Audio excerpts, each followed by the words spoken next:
Hi, welcome to the Fairbanks Clinic. My name is Ruben, and you are? I'm Angela. Angela, nice to meet you. Nice to meet you. So I just wanted to advise you here at the clinic, we take privacy with the utmost standards. So anything that you say here will remain between us unless, of course, anything that you say to me lets me know that there is a child endangered or that you are putting yourself or others in danger. If you say something of that nature, then I would need to tell this information to somebody higher up. Is this okay? Yeah. Okay. And then before you came in, you also signed the policies of our clinic and everything's understandable, correct? Okay. So when I was going over your file, all you wrote was that you came here to see me because of an abusive boyfriend. Can you elaborate on that a little bit, please? I've been with a guy named Brandon for about 2 years, and things have started to get a little violent, like physically violent. In the past, they've been more of emotionally abusive. It's just kind of an unhappy relationship, and I want to get out of it, but I can't because every time I try to, he threatens to kill himself or hurt me or something like that. Okay.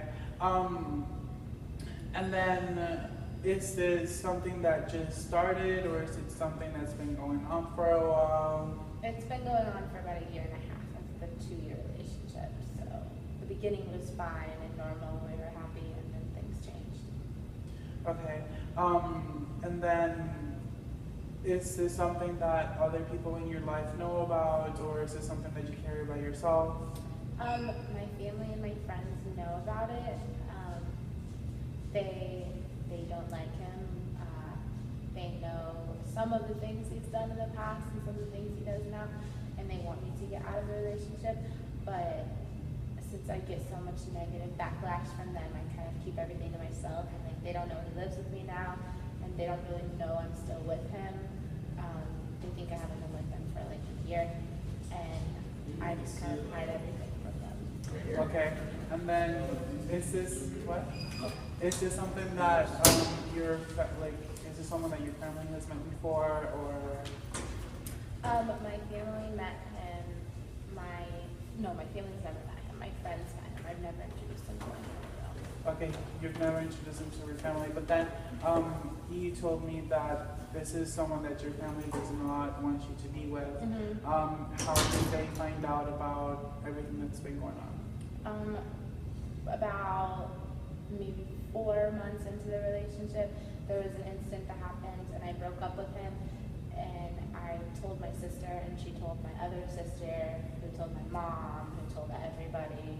So the whole family knew about him, and that's kind of why I just kind of keep everything to myself, because I just get a lot of negativity from them, which I can't blame them. They're my family, but it's just hard. It's easier said than done to get out of the relationship.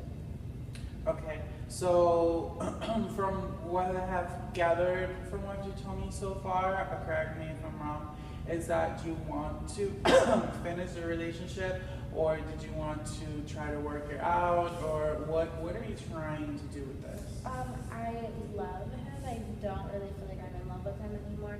Maybe if he changed, I would like to still continue to be with him, but I don't expect him to ever change. So at this point, I just kind of want out of the relationship. I just don't know a way to get out of it, really. Okay. Has he threatened you with you if you ever left? Yeah, he does every time I try to get out of it. He'll get violent and threaten to kill himself. Okay, and then what approaches have you tried to use in order to get out of this? I've tried, like, when I'm not with him and when he's not with me, like, I've tried to, like, do it over the phone or text message and be like, we're done, I don't want to do this anymore, like, I'll leave your things at your house. But he knows where I live, he knows where I work, like, he always can find me, and I don't really know, like, a good technique to use, I guess. Okay. And then from what I also got at the beginning is that you live together. Is this something that still happens, or is he living with you in your house? Do you live with him? Do you have your place? I live alone, and he stays at my house. He lives in my hometown, so he lives about an hour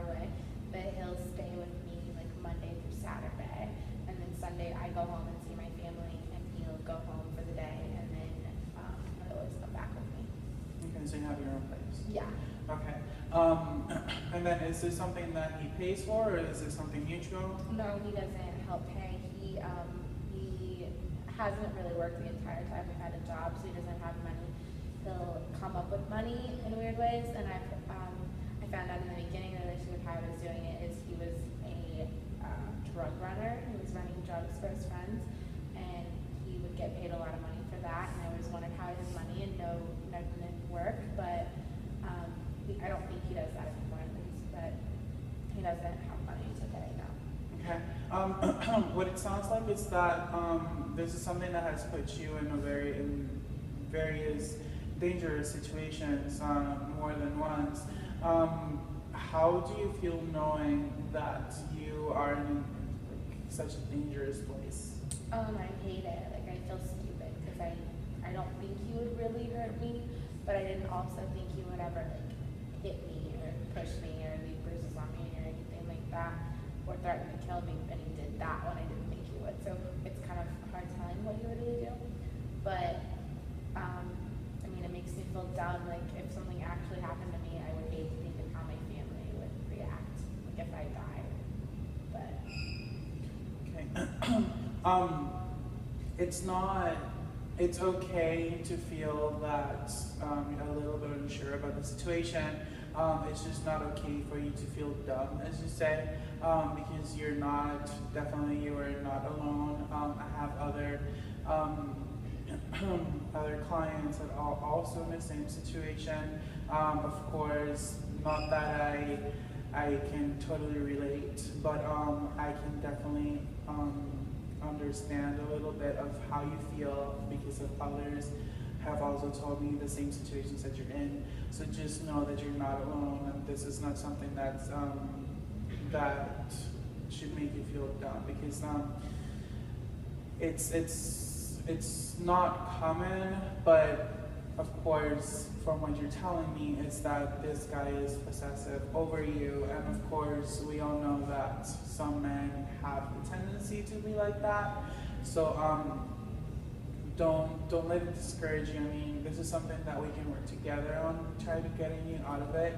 So just don't despair that much with me. Is this like, did you get to know the guy very well before you got into this relationship? yeah, we were really good friends for about 2 years.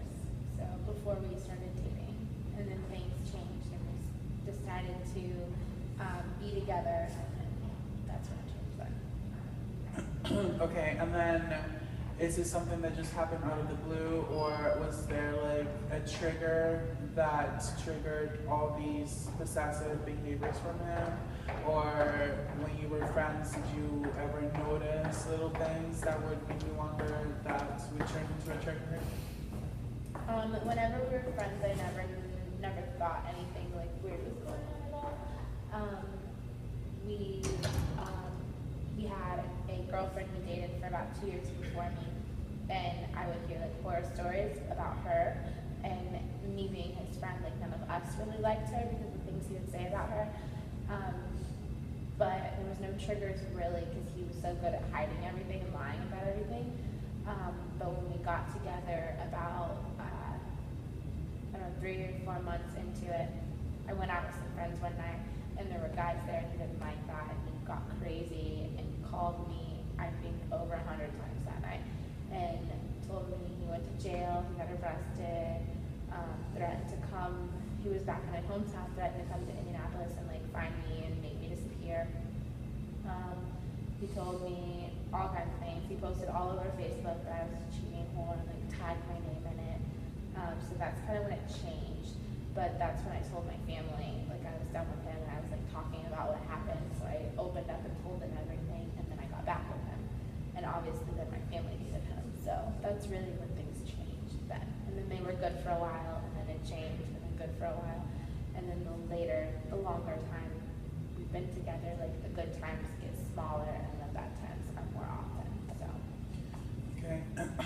And then has this relationship affected, well, of course it has affected your family, but in what ways has this affected your relationship with your family, besides the fact that they, of course, don't like him? I mean, I always have valued my family. Like, I'm one of 6 kids, so I'm really close to all my sisters and brothers. Like, they're my best friends, and I feel like I'm lying to all of them, and it kills me that I can't be honest with my family. And my parents, like, they have no idea what's going on.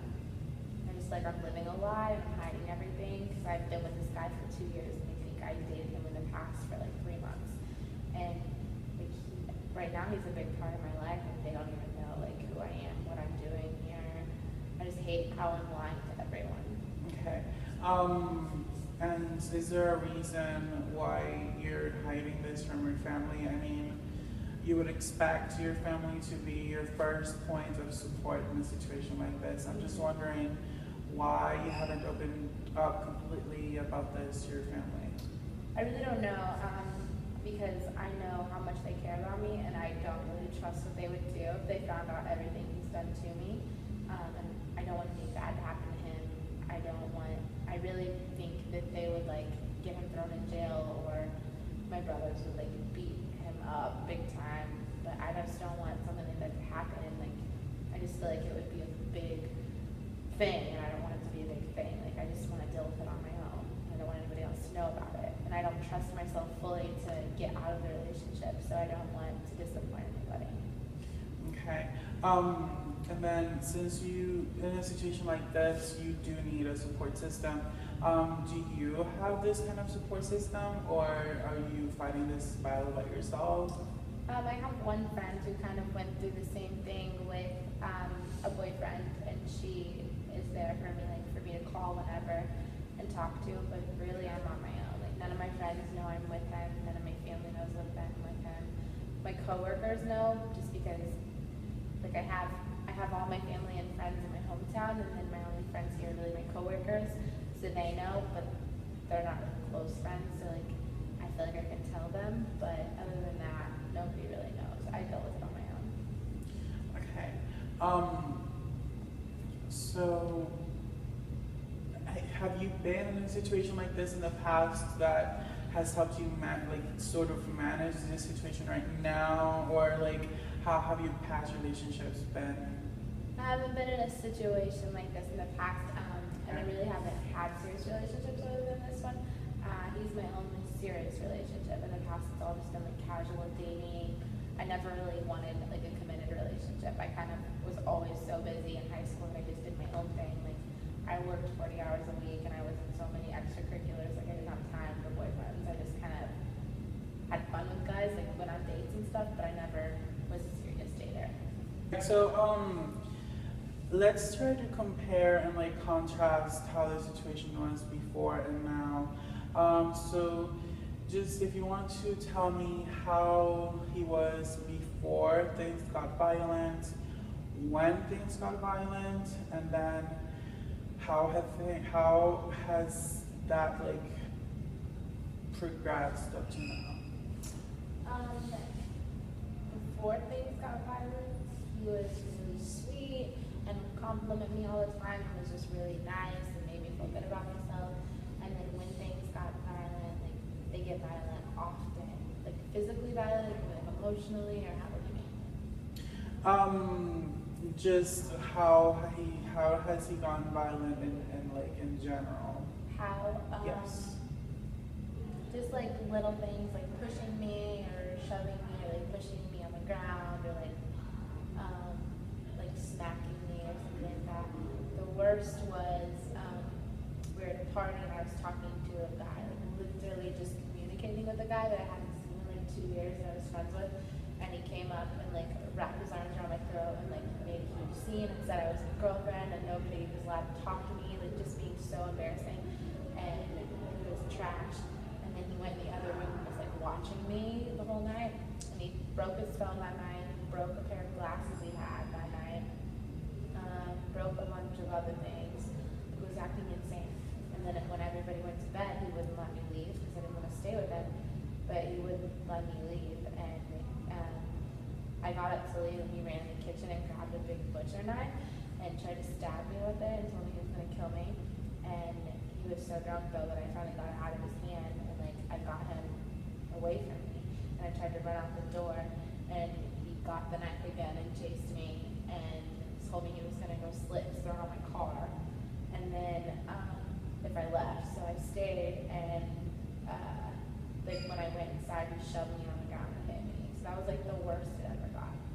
It was just like the most embarrassing, like, and the most aggressive he probably got. So, but I mean, it's just been things like that. But once again, after his life, I think it's really sweet again. So it just depends. Okay, so what I'm gathering from what you're telling me is just that these are just random moments that he has when he consumes alcohol. It's not like he's not like this when he's sober. Right. Okay, and then is this something that he has seeked help about or no? No, he's never in the past. Like, I know when he was younger, he had to go to anger management classes when he was like maybe 10, I think, because he stabbed his mom's boyfriend. I guess his mom's boyfriend was like beating up his mom, and he stabbed him and had to go to anger management classes for that.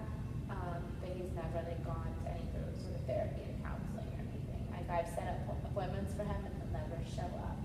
Okay. And then does he drink often or not much at all? Yeah, I would say like at least maybe 5 nights a week he drinks alcohol. Okay. And then from my understanding also, he's not motivated to better himself. So he doesn't go to school and he doesn't work at all? No, he doesn't have a job. He hasn't had a job the whole time we've been together.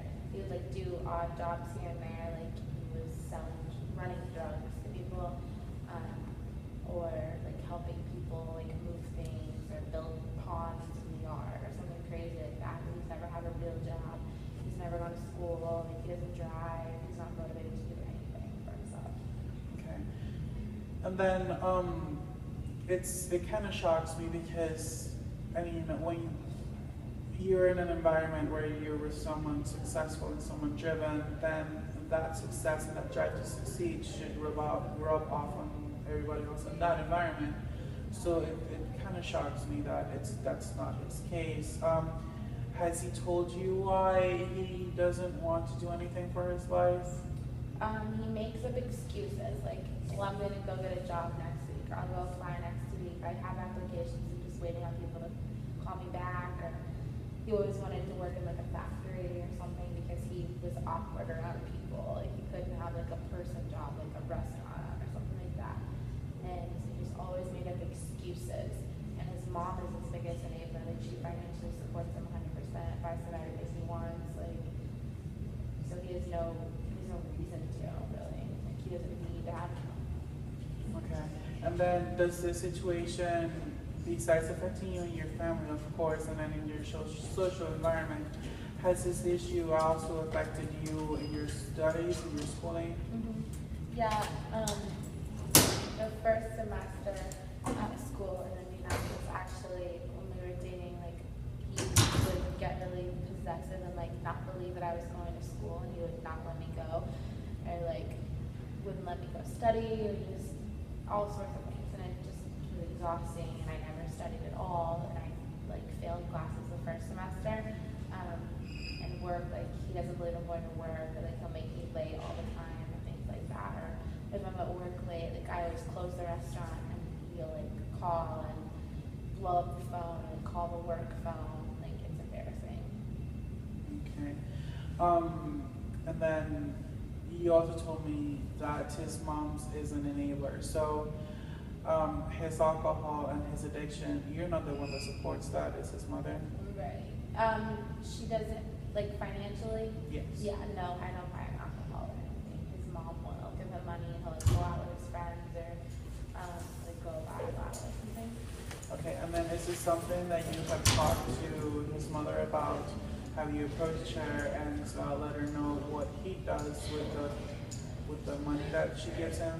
Mm-hmm. Yeah, I'm pretty close with his mom in the sense, like, we're comfortable and on the same page with everything. And like, I'll text her, call her, and tell her like when things get bad. Like, I'll tell her what he's doing. Like, I don't complain to her, but I'll be like, Brandon said he's gonna kill himself, or nobody's talked to him for 24 hours or something like that. And she just kind of takes everything lightheartedly. Like, she's not a very good mom in that sense. Like, she doesn't really get concerned with him. And these are things that people have told her before, so she just kind of brushes it off and doesn't really seem to pay too much attention about it. So I feel like I'm the only one that's concerned for him. Okay, so that means that he also doesn't have any friends that support him or anything like that. He has friends, but they're all alcoholics, and Okay. they all are like disrespectful towards women and stuff. Other than the few mutual friends that we have, they're all crap. Okay, so from all of that you told me today, what I can gather is that, of course, you're in a situation where you want to leave this relationship, but also you don't want to leave and then have him just like failing and without like a support system, and basically you don't want to leave because you're scared that he's like going to off himself and stuff like Right. that. So what I would propose, if that's okay with you, is have a session with the two of you together so you can work out your issues, and then we can focus a little bit more on him to see if he can come to realize the bad situations that he's in, and then he can also understand your part of this, your side of the story. Yeah, I would like that a lot. Okay, and then maybe on the road have a session with your family as well, so you can open up to them, and maybe have that support system that's critical in a situation like yours, of course. Right. Yeah, that'd be really nice to be able to be honest with them. Okay. So today's Sunday at 1 p.m. Is it okay if maybe next week we can have the session with the two of you at the same time? Yeah. Yeah, of course. And then, of course, you have my phone number as well. So if anything happens, you need someone to talk to, I'll be here. Okay? Yeah. All right, well, thank you for coming, Angela. You have a good day. Thank you.